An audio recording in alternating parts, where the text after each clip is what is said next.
Hi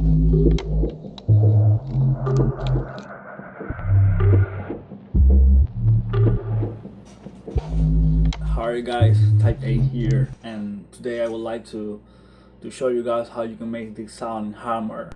So it sounds like this.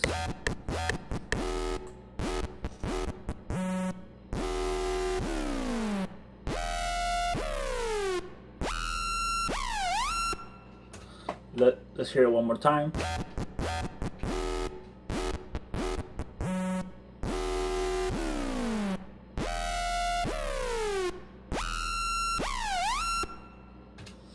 So I kind of like to use Harmor to get a falsetto sound, but Harmor is really good to make these tight basses, crease leads, and really complicated sounding textures in your bass sound. So the core aspect of this sound is pretty simple. As you guys may know, Harmor is an additive synthesizer built on an additive engine, and all of the units and all the Harmor sound characteristics came from a sine bank of oscillators.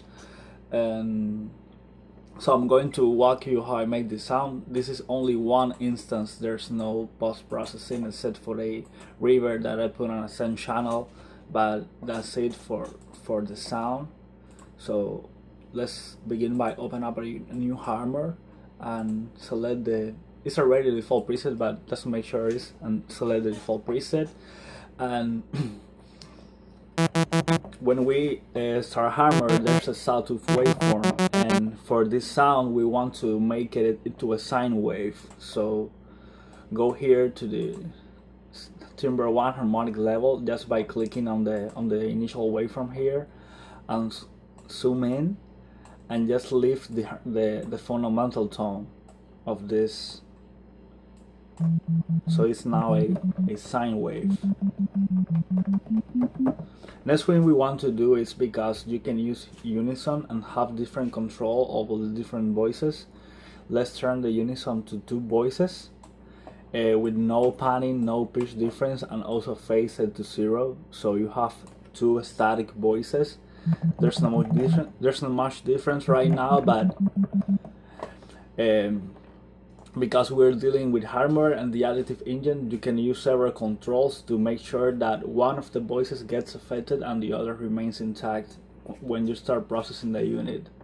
Process the sound through the different filters, prism, phaser. So next thing you want to do is to make this more low range bass, and use the prism. In the unison index mapping is where you said which voice is going to be affected. The graph shows this line, but this is the value corresponding to voice 1, and this is voice 2. So what we're doing here is telling Harmor that the prism unit is going to affect only the second voice we've created in the unison. So what the prism do is to move the harmonics around the value of this knob, and according to this graphic, the harmonic prism graphic. So for this sound we want to delete this graphic and basically boost all the harmonics in one direction. So there's not much difference yet. Now let's go here to the articulator, the modulation, and let's use a fast shape to an envelope. So it goes like this. Not much difference yet. That's because right now this is a minus 100, positive 100, and 0. You need to move it to 0. Now you kind of hear something, but there's not much yet. So in order to make the sound work, we need to crank it up with distortion. So I recommend for this sound cube or log. I like to use log.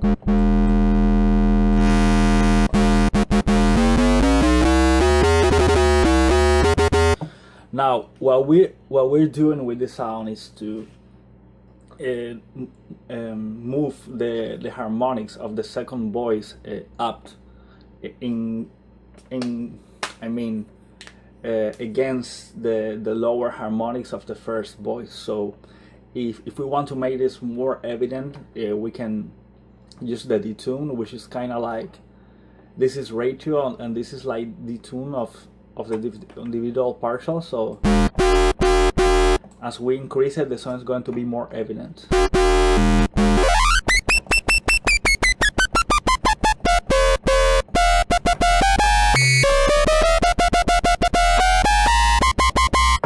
And that's basically what I'm doing here. These controls are the Harmor multiplicator, which is this. If I detach this here, you're going to see how this thing changes the sound. Oh, sorry, the other one.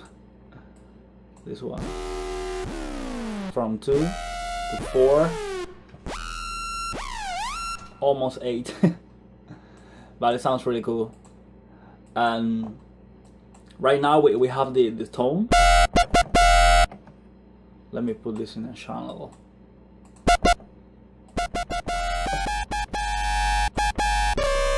Now we can use some effects, compression, to make it a bit more interesting, like a delay with a really low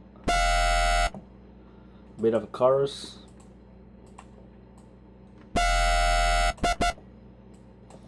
before the distortion. Make this weird, really cool stuff to the sound, and a bit of reverb, of course.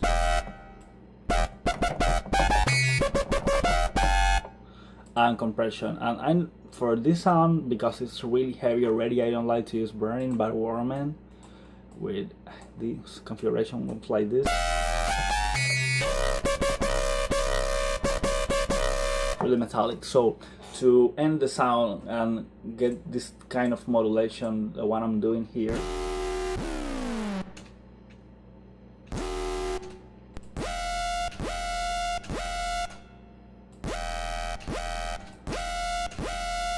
to make it more pronounced and more like more metallic even, we need to use the phaser. And now, unlike a traditional phaser, because this phaser is based on the Harmor additive engine, there's no, there are things that you can do with this phaser that there's no easy way to accomplish it with other phasers. So if we turn the phaser on, you're not going to listen or make nothing.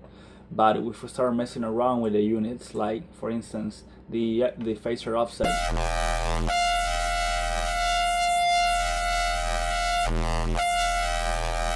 we get these particular ranges where the sound is more pronounced, so you can automate this.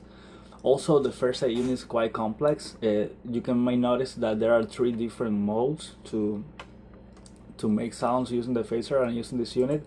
And also you can use any of the built-in shapes, or you can draw your own shape.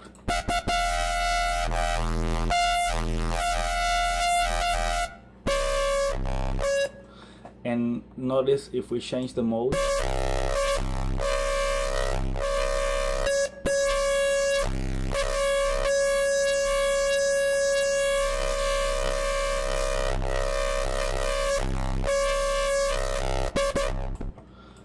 let's try using the phaser before the prism in this configuration. This is other stuff that you can do in Harmor, but it's too much to make it in one video.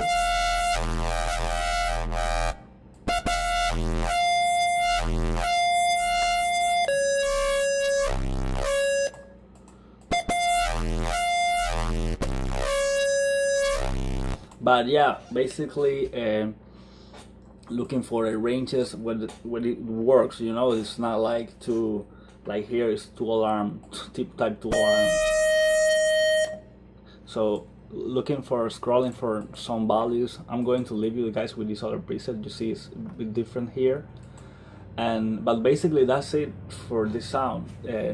Using the Unix sound in this mapping to kind of tell Harmor which voice you're going to run through the different effects, and then using the different units. The prism unit and the phaser are quite complex, because we have a complete graphic here to move. We can make all sorts of weird shit to the sound. Also the phaser You can also screw up with one of the voices in the phaser and the other one gets unaffected. And now we have only 2 voices. If we set this to 9 voices, you can see how this graph, the line, the grid changes. And that's basically saying that you have individual control of these 9 voices. So if we set something like this, each time the point gets the line, that's the value Harmor is going to read for the phaser. And that's the same for all the remaining units, like the prism and the filters. The filters are quite complex. You can do almost the same as we're doing here, and even more. You can draw your filter shape, the one you like. You can use the units in this mapping to tell Harmor which voice you're going to filter and which not.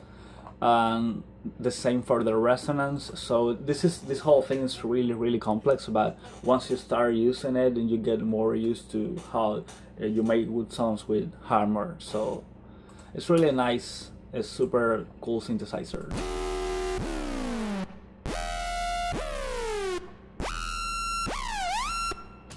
So hope you enjoyed this, and subscribe and leave your comments. And if there's any sound you want to see in Harmor, just leave a comment and I'll try and do my best. So please type A here.